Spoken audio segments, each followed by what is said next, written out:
Here's how you can simply connect Loveable to GitHub.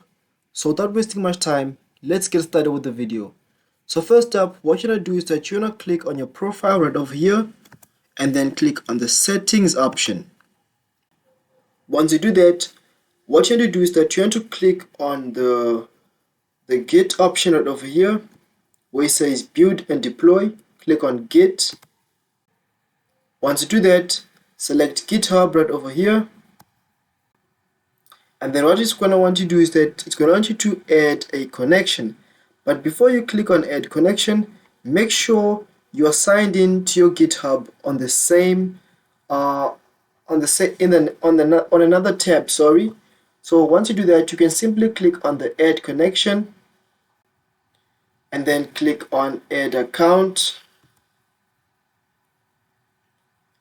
And then it's going to automatically recognize your GitHub account because it's on the next tab. Then click on authorize.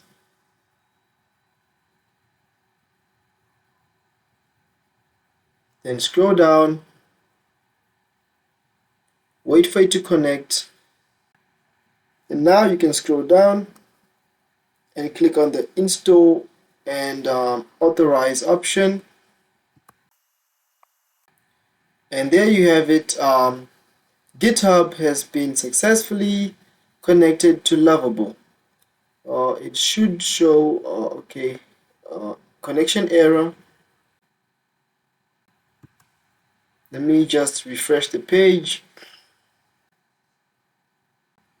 And as you can see, the account has been successfully linked to my Loveable. So my GitHub account has been successfully linked to my Loveable account. So the network was a bit slow, but as you can see, that's how you can simply connect the accounts. And you can simply just finish off by clicking on connect. And as you can see, it's successfully connected. So that's how you can simply connect your GitHub to your Loveable or your Loveable to your GitHub. So without wasting much time, thank you for watching this video. If you enjoyed it, please leave a like, comment, subscribe, and I'll see you in the next one.